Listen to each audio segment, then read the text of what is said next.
This is the Facebook profile of a woman who calls herself Georgia Clyde Blair and allegedly is indigenous. She's in charge of a Facebook group known as the Great Lakes Melungeon Nation or Lakemanite Melungeon Nation. Most of their members are kids and people who appear as either black or white Americans, although you can't tell their DNA by looking at them. By the way, pokeweed? I know these people really love to appropriate the culture of the Ojibwe people, local Native American tribes in their corner of the Great Lakes region, and they want to act like natives and paint their face. But seriously, pokeweed? Do not have little kids rubbing that stuff on their face. It is toxic. If they ingest it, it can cause serious issues. There is no Melungeon tradition of this recorded.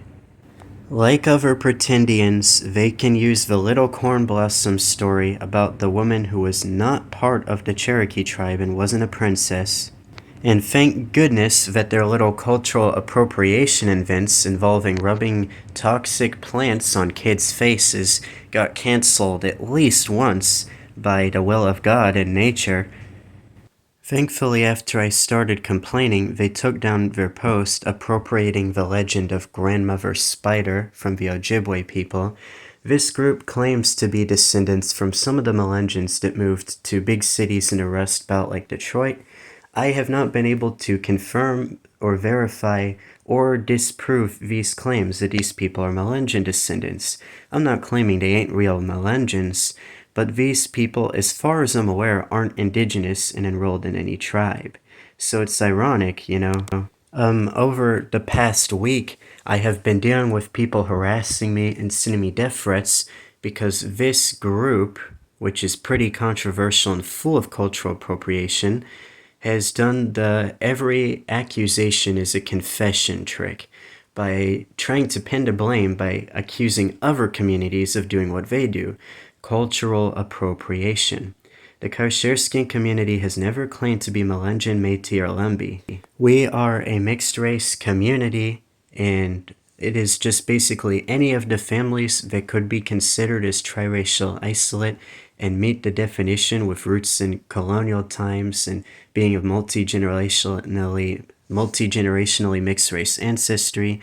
If you fit the bill for that, but you aren't Lumbee, Melungeon, from the Redbone group as they're called in Louisiana and Texas, or any of the other named known triracial isolate groups, but your family is of the same kind of triracial isolate origin, then, if you guys wish, you can identify as Qarsherskiyan. The people who self-identify as Qarsherskiyan are triracial families. You can do research online about how the term was coined in 1991 in our community. We have our own traditions that have been passed down to us from our black and white ancestors. Some of us have heritage from other ancestors, and those individual families have those traditions from those ancestors in their family. Alright? Like, we are not doing anything culturally appropriation. Qarsherskiyan is our own community. We're not claiming to be Métis, Lumbee, or Melungeon. And any Qarsherskiyan person saying Creole, they don't mean they're Louisiana Creole. They mean that we are a Creole people because we're mixed and our culture is mixed.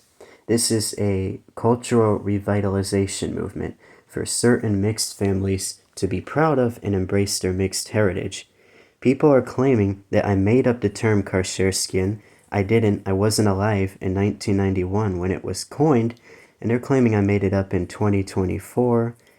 But our elders have been saying they're Qarsherskiyan for decades, and there's videos and posts on internet from our community about this since the term started really picking up online between 2019 and 2020.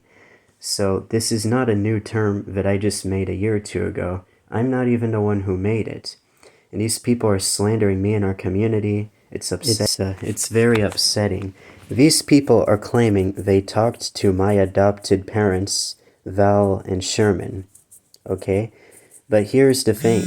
I talked to my adopted mom, Val, on the phone after they claimed this, and she says, no, these people never reached out to me. And do you want to know how I know they didn't talk to my adopted dad, Sherman?